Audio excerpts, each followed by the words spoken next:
Tide's a little bit low today. Just had to push the kayak about 100 feet over this sandbar to get out to a launchable point here.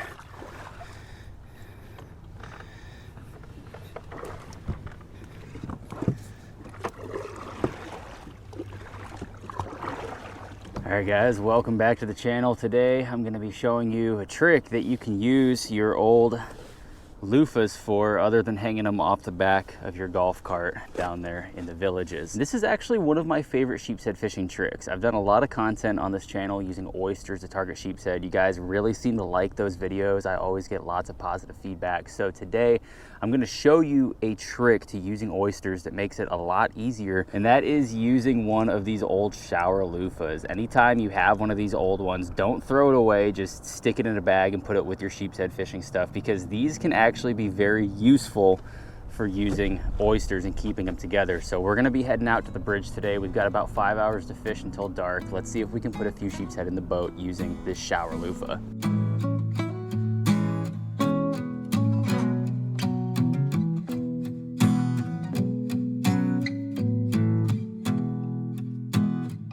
So I'm gonna show you guys my favorite way to collect these. I make sure I throw this into every video that I do oysters in, because if I don't, I will have a ton of comments telling me about what I did that is illegal. So in this part of the Pensacola area that we're in right now, it is legal to use oysters as bait. You have to make sure that you are within the same daily limit that applies to if you were harvesting them. And they also have to be a minimum of 3 inches of size to be able to use as sheepshead bait. So the way that I like to do this, rather than just scraping a ton of these off into a bucket or a net, because inevitably you're gonna wind up with oysters that are undersized by doing that method, is I'll just take my pliers and I'll come down here and I will specifically pick out individual oysters that are clearly larger than the 3-inch minimum.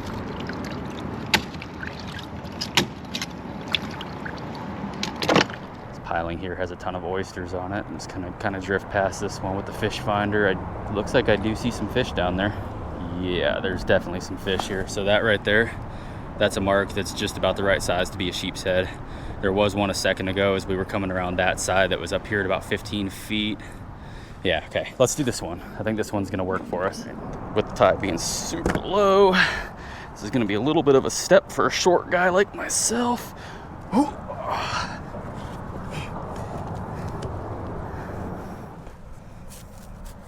Alrighty guys, I got my bucket full of oysters here. We've got a bunch of these good sized ones, and I've got our loofah. So I'm gonna show you guys how to get this set up, and I think it's probably gonna happen pretty fast. I saw a lot of marks down there below this piling. So with these oysters, the way to open these is to use a shucking knife. You can come in right back here behind where the mussel is, pop it in there and pop that hinge open, and then you can just scoop the goop out. When I'm doing this method, I like to just open them by putting them down on the piling, and that's why I climb up on the piling to do this. And I'll just stomp on them and bust them open.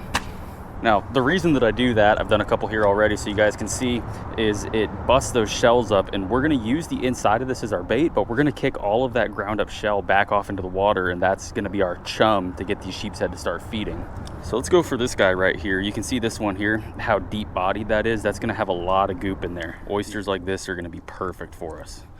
So let's go ahead and pop that open, and then you can actually take a broken part of the shell. These are gonna be very sharp, and you can use that as a scraper and just scrape that goop out just like that. And that's what we're going to be using as bait. Now this is where the loofah is going to come into play, okay? So this is going to be a snotty mess, pretty much like a loogie. And you can put this on a hook and catch sheepshead with it just fine if you don't have any pinfish or any other trash fish that are gonna wanna tear this up. Aside from that, these are just fragile, and half the time they'll just fall off your hook when it hits the water anyway. Okay, so the key to these loofahs and why they work awesome for this is if you stretch these out, you can see that this is a quite fine mesh, and you wanna get yourself one of these white or gray colored ones so it matches the color of the oyster. And we're gonna use our shears and cut that up and wrap the oyster in it and put it on our hook, and that's gonna help hold that oyster on our jig a whole lot better, and it's gonna help it stay on there longer if there's pinfish or anything else trying to eat it. So a lot of times with these loofahs, you can kind of just pull them apart, so you can rip yourself a nice chunk of mesh off. We'll cut that one up into a couple little squares. Okay, and then what we're gonna do is we are gonna get our sheepshead jig. In this case, I'm using a 1/2 ounce bird of prey sheepshead jig. I've got a 20-pound fluorocarbon leader on that. And we're gonna take that little bit of loofah, we're gonna put that oyster right inside that mesh, and we're gonna wrap this up just like that, close it around the top of the oyster, and then you're gonna give it a little twist, just like a little twist tie here. And just kind of use your fingers to hold that together, and then you can take your sheepshead jig and just hook it right through that twist, and that's going to tie all that together. Then sometimes what I'll do is I'll just pull this up and push that hook right through it so it's sitting on the jig just like that. Now this looks kind of goofy with all that mesh. Like, would a sheepshead actually eat this? Yes, they absolutely will, because these oysters are just such a great bait for them. They don't care that that little bit of mesh is on there. They're going to come in and they're going to slam this. You can see using this loofah mesh too. I've shown you guys the pantyhose trick before. This looks even better than doing the pantyhose trick. If you pull this nice and tight, that oyster is showing through that mesh, and that mesh almost like sucks up inside the oyster, so it looks fairly natural. I'm gonna try to get this bait as close to the structure as we can. Those sheepshead are gonna be right up on the piling down there, chewing those oysters off the concrete. So we wanna get this oyster as close to the structure as we can. We don't really want it drifting out away from the pilings. Oh, that was a good bite. Let's get another little mesh bag going, put that oyster right in the middle, and then just pull the corners up around it just like that.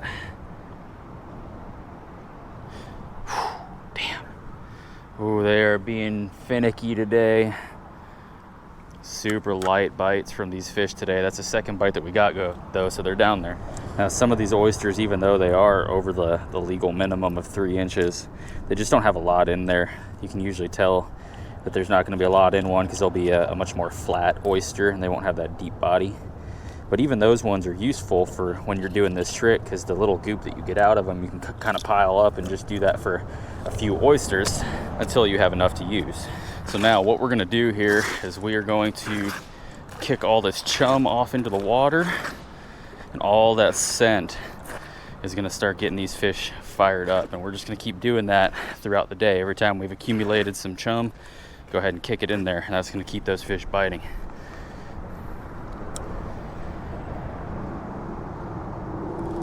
Got him. Oh, why was my drag set like that? I think this is going to maybe be a puppy drum. Yeah, this one's going to be a puppy drum, unfortunately, but oh no, it's a big sheepshead, dude. He's wrapped up super weird. That's why it felt like a big puppy drum, but it's a good size sheepshead, dude. Okay. He's not hooked very well as far as I can tell. It's right in the corner of the mouth. Got him. Nice sheepshead. That's a stud of a sheepshead right there. Nice, dude. It took me a little bit of time to figure out that drift with how strong this incoming tide is right now. Have to drop it in like a very particular place. I did switch over to a 3/4 ounce size bird of prey sheepshead jig. That 1/2 ounce just wasn't cutting it with the current. Guys, check out that absolute tank of a sheepshead right there. He's probably an easy 20 inches. We're gonna get a measure on him real fast because I am curious, but that is a stud to catch out here for our first fish of the day. If it turns into a quality over quantity day, I'm not going to be upset by that one bit. I am stoked about the size of that sheepshead. That's the biggest one I've caught in a while, I think. Awesome fish. Let's get a quick measure on this sheepshead real fast here. Boom, about 20.5 inch sheepshead to start us off today. That is awesome. All right, let's go ahead and bleed that fish real fast. That'll make the cleaning process a lot easier, and that'll make your meat a whole lot better. Have nice, beautiful white meat, and we're gonna just bury that fish in ice. Keep them nice and cold for the ride home.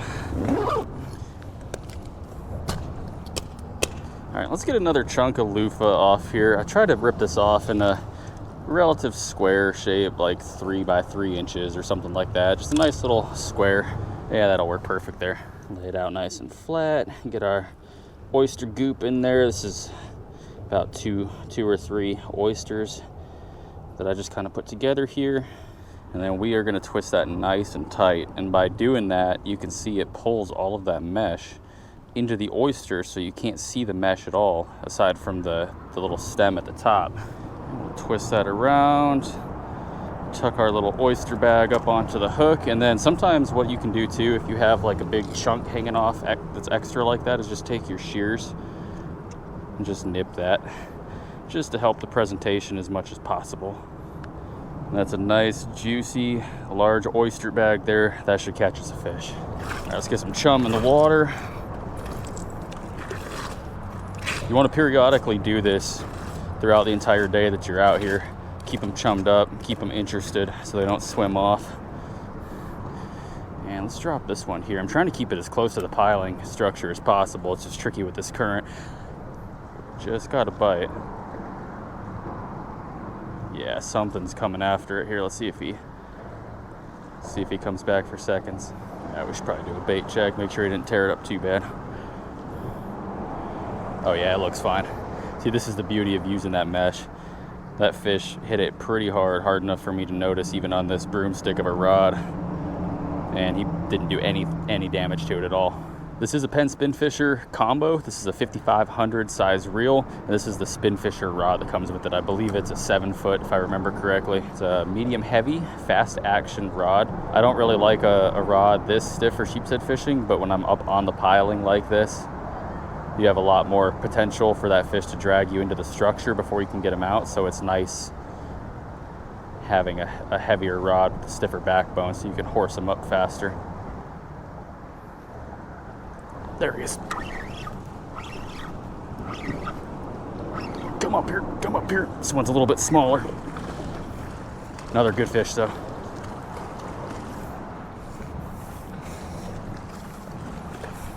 Got him.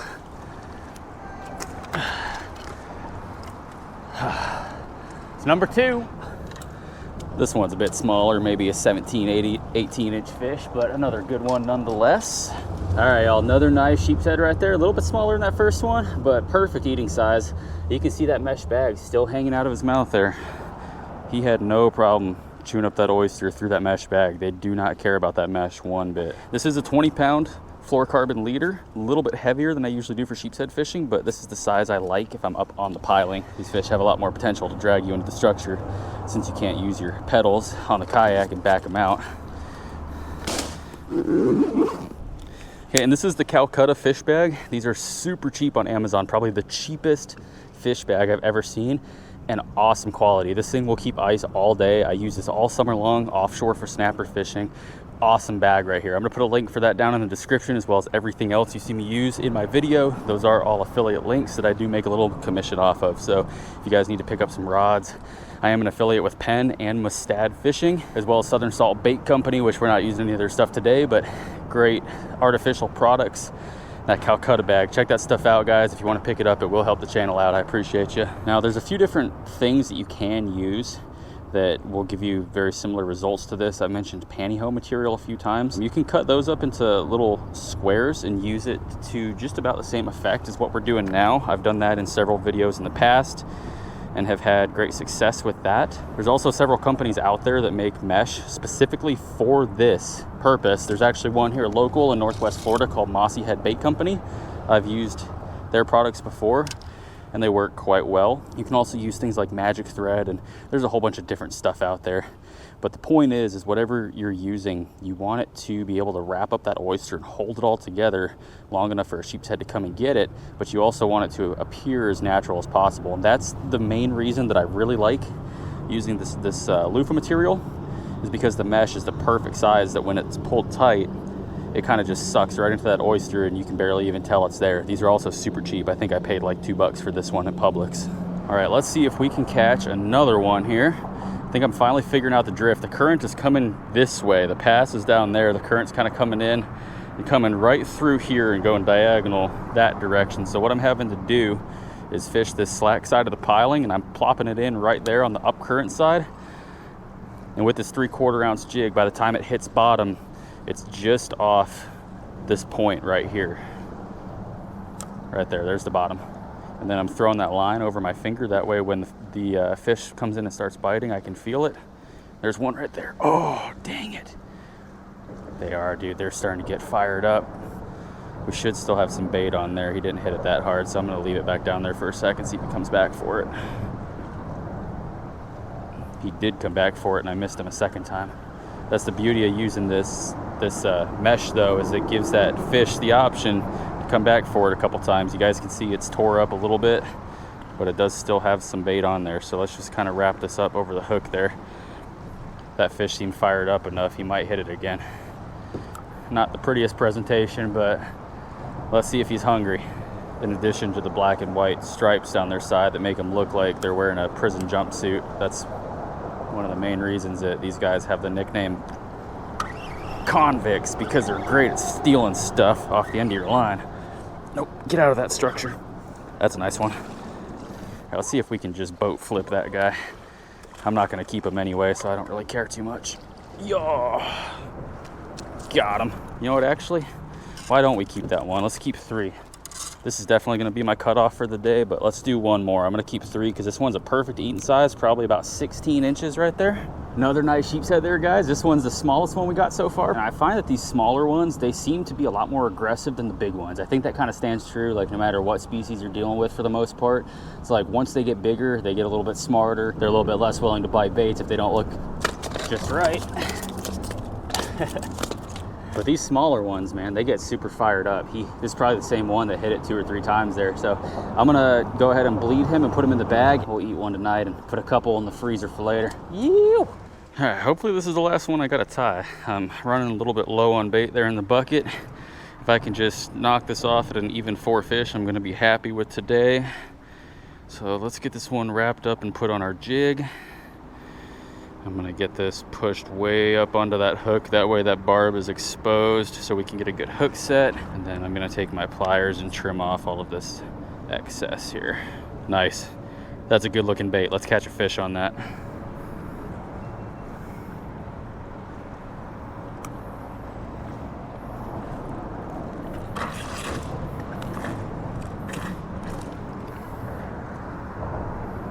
Trying to be kind of gentle with it because they're being so nitpicky and they're just picking at it. So I'm trying to not rip it out of their mouth before they have it. But this next one, I think the second I feel weight, we're gonna send the barb of that hook right through the roof of his mouth to the moon.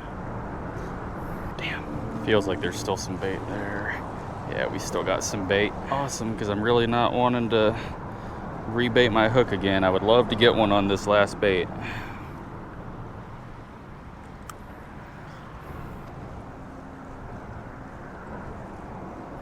There he is.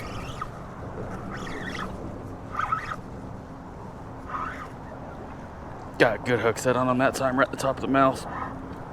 That's a good sheepshead to end the day on too. It's a good one when they get the net on that.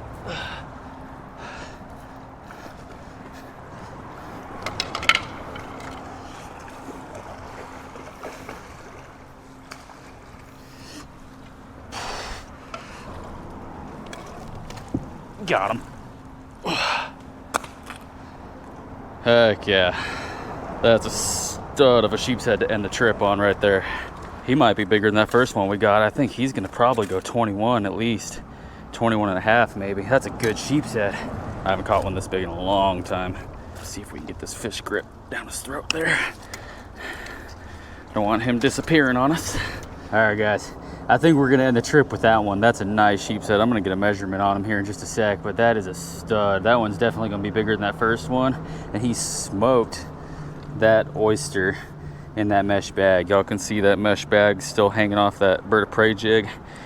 That one we finally got a good hook set on. I got it right in the top of his mouth, right between the teeth, and that's like ideal where you wanna get a sheepshead with that J hook, because it'll punch right into that hard bony structure of their skull. And he ain't going nowhere. Heck yeah, guys. All right, I was not gonna keep a 4th one today, but with how hard we had to work for this one, I think we could do to put a little bit of meat in the freezer. Why not? Let's get a measure on him because I think he's probably gonna go about 21. Yeah, total length fish, pinch tail. He is sitting right about 22 inches on that board. He might be just a little bit shorter than that because his board is kind of rounded. It's not an actual measuring board per se, but heck yeah. Normally, I don't keep sheepshead over about 20, but yeah, we're gonna put some meat in the freezer. This guy will have some good meat on him.